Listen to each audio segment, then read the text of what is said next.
अस्सलाम वालेकुम वरहमतुल्लाहि वबरकातुहू। आज हम लैंग्वेज सर्ट B1 रीडिंग करेंगे। ये B1 जो है इसका टेस्ट 4 है और पार्ट 3 है जो हम करने जा रहे हैं। इससे पहली वीडियोस में मैं अच्छे तरीके से आपको गाइड कर चुका हूँ ये कैसे करते हैं, कैसे सवाल होंगे, किस तरह के जवाबात आपने देने हैं।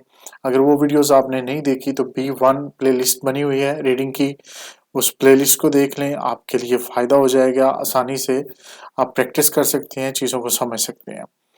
अभी मैं इसको ज़ूम करता हूँ ये पार्ट 3 को, तो इसमें हमारे पास कुछ पैसेजेस हैं ABCD, ये पैराग्राफ हैं, पैसेज हैं। इनको हम क्या करेंगे, वन बाय वन हमने पहले रीड करना होता है। आपके पास लैंग्वेज सर्ट में काफ़ी सारा टाइम होता है आयट्स की निस्बत। आयट्स में 1 घंटा होता है जिसमें आपने 3 पैसेजेस करने होते हैं और फिर भी वो 1 घंटा आपको कम लगता है क्योंकि उसमें 40 क्वेश्चंस होते हैं। इसमें क्वेश्चंस कम होते हैं और ये आसानी से आप कर सकते हैं इसको लैंग्वेज सर्ट में। इसकी वजह एक ये है कि आपकी लिसनिंग, रीडिंग और राइटिंग ये 2 घंटे 40 मिनट आपको देते हैं। इसमें आपने तीनों करने होते हैं। तो मैं आपको सजेस्ट ये करूँगा कि जब भी आप पार्ट 3 करें तो पहले इनको गौर से पढ़ें। ये 4 आपके पास पैसेज आएंगे छोटे-छोटे, इनको पढ़ के समझ के इनके साथ आपके क्वेश्चंस आएंगे, वो मैं आपको यहाँ दिखा देता हूँ। ये क्वेश्चन है विच टेक्स्ट, मतलब ये आपने बताना है कि कौन सा टेक्स्ट आपको क्या बता रहा है। Explain what usually happens in bad weather, के वहाँ एक्सप्लेन किया गया है कि बैड वेदर में क्या आमतौर पर होता है।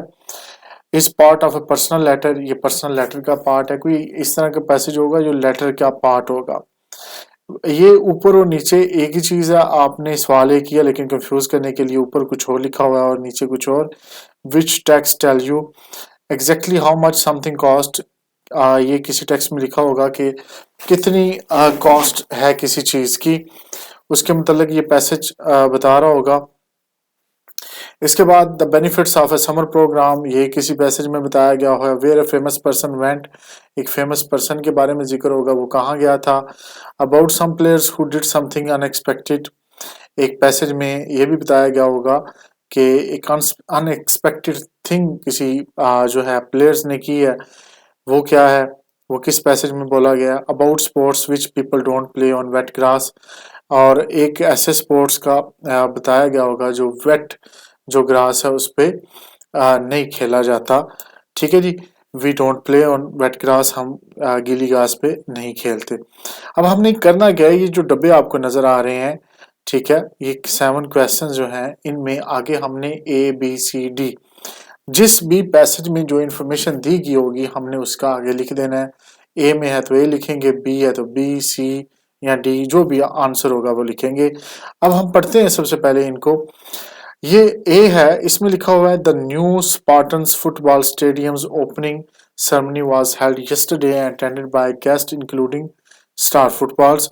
यहाँ फुटबॉल की बात हो रही है कि ये सेरेमनी हुई थी और ये अटेंड की है जी फुटबॉलरों ने, star footballers of or J. Frosa. Fans thus saw an excellent match in bad weather between the Spartans and Giants. The Giants didn't play well in the rain, and Spartans defeated them 4-1.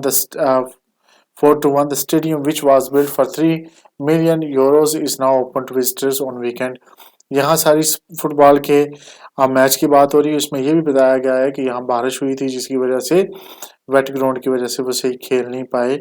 ठीक है, अब part जो B है उसमें देखते हैं हम यहाँ क्या बताया जा रहा है। Parents can now send their children to the Spartan football academy at the famous new stadium.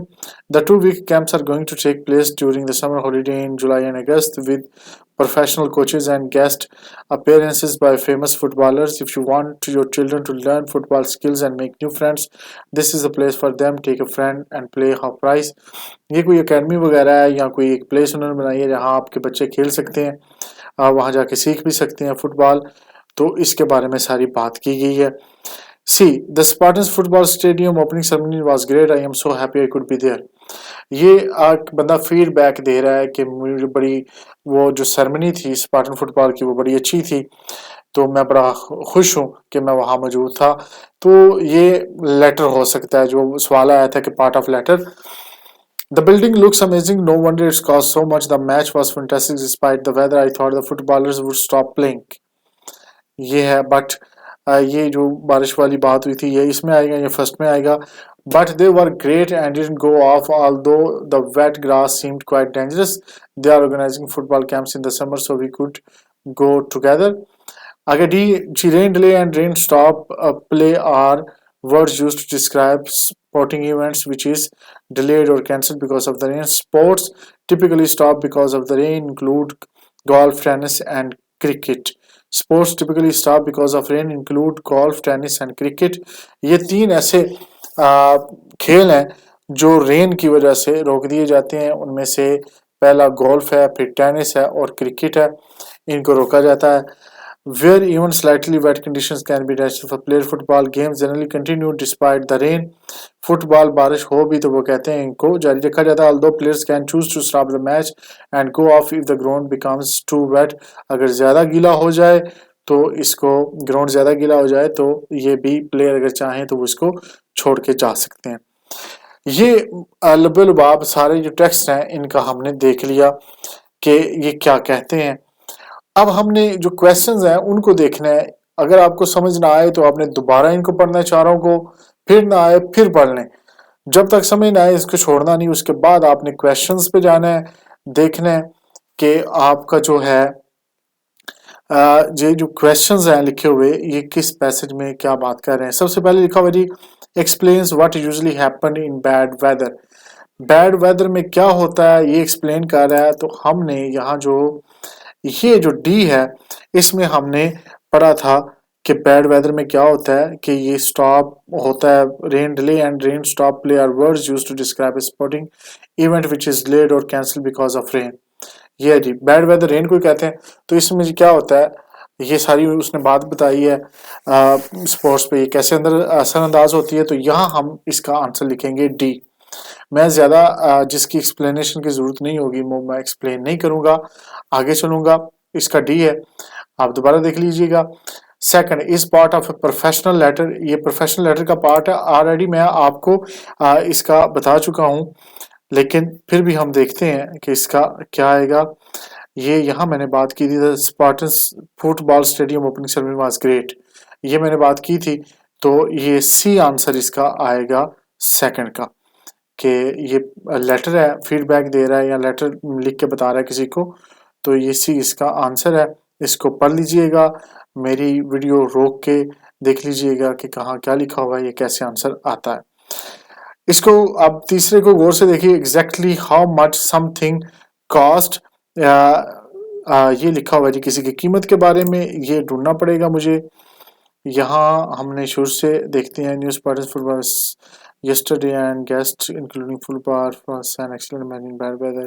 The Spartans enjoyed the giant play when in the rain.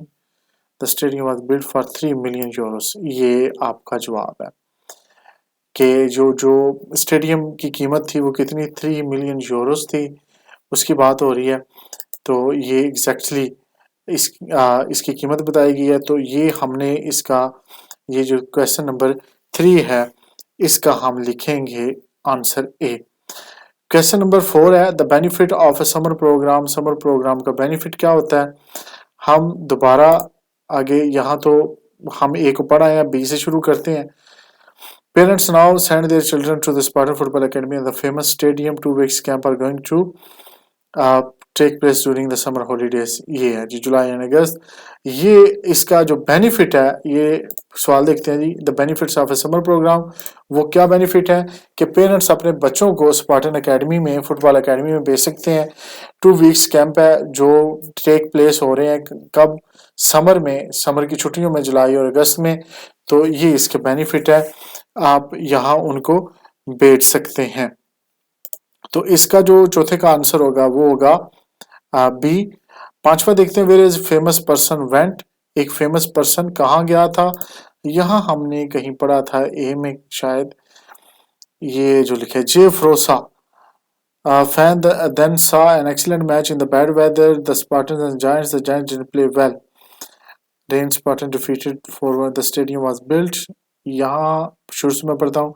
The new Spartan football stadium opening ceremony was held Justin attended by guest including star footballer J Frosa. ये J फ्रोसा famous person है, तो ये गया था Spartan football stadium में, इसने वहां जाके वो सेरेमनी अटेंड की थी। तो ये इसका आंसर आएगा ए। ठीक है जी। अब where a famous person went. Question number 6, ये देखिए जी, about some players who did something unexpected. ये कुछ उन प्लेयरों के बारे में जिन्होंने अनएक्सपेक्टेड कुछ किया था। तो ऊपर वाला जो हमने पढ़ा है, ये पढ़ा है जी, वो फेमस पर्सन कहाँ गया था, पैसे कितने लगे हैं इस पे, सेरेमनी के बारे में। नीचे जो बी है, ये हमने एकेडमी के बारे में पढ़ा और देखा कि बच्चे जा सकते हैं समर में। अब सी को देखते हैं और डी को देखते हैं। C, the Spartans football stadium opening ceremony was great, I am so happy I could be there. अब मुझे सवाल भूल गया, दोबारा उसकी तरफ जाना पड़ेगा। अबाउट सम प्लेयर, हाँ, जिन्होंने अनएक्सपेक्टेड किया था। I could be there. The building looks amazing. No wonder it's cost so much. The match was fantastic despite the weather. I thought the footballers would stop playing, but they were great and didn't go off. Although the wet grass seemed quite dangerous. हाँ जी, ये unexpected काम किया है कि बारिश हुई थी, grass wait थी, उनको खेल ख़त्म कर देना चाहिए था, लेकिन उन्होंने खेल ख़त्म नहीं किया, खेल को जारी रखा। तो ये अनएक्सपेक्टेड काम उन्होंने किया है। ये जी, the match was fantastic despite the weather. I thought the footballer would stop playing but they were great and didn't go off, although the wet grass seemed quite dangerous. They are organizing football. ये इसका answer आएगा सी, question 6 का। Question 7, about sports which people don't play on wet grass. ये कौन से sports हैं जो गीली घास पे नहीं खेलते। तो यहाँ डी में ऑलरेडी हमें पता, हमने 3 की बात की थी, गोल्फ, टेनिस एंड क्रिकेट। तो ये जो 7 है, इसका आंसर आएगा डी। तो ये जो आपके क्वेश्चन है, ये इस तरह से आपने आंसर करने हैं। सिर्फ ये बताना है कि किस पैसेज में क्या इंफॉर्मेशन दी गई है, उसके आगे आपने ABCD जो भी है वो आपने आंसर लगा देना है। मुझे उम्मीद है कि आपको ये चौथा प्रैक्टिस टेस्ट है, इसकी भी अच्छे तरीके से समझ आ गई होगी।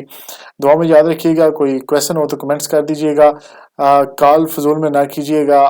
ज़्यादा कोई बात पूछनी हो, ज़रूरी हो, तो व्हाट्सएप पे आप मैसेज कर सकते हैं। जैसे ही टाइम फ्री होगा तो मैं आपको जवाब दूंगा। और बाकी अगर इसके अलावा भी आपने प्रैक्टिस करनी है तो मेरी वीडियोस प्लेलिस्ट में पड़ी हुई हैं, वो जाके देखें, सारी देखें, समझें, लैंग्वेज सेट को करें। लैंग्वेज सेट बहुत अच्छा है उन लोगों के लिए जो जल्दी पेपर देना चाह रहे हैं, टेस्ट देना चाह रहे हैं और जल्दी कहीं जाना चाह रहे हैं। और ये आपको रिजल्ट भी जल्दी प्रोवाइड करता है और ये एक वर्थ इसकी बन गई अब आइट्स के बाद। तो मैं हाईली रिकमेंड करता हूँ कि इसको अच्छे तरीके से तैयारी करके जाएं और इसको इजी ना लें।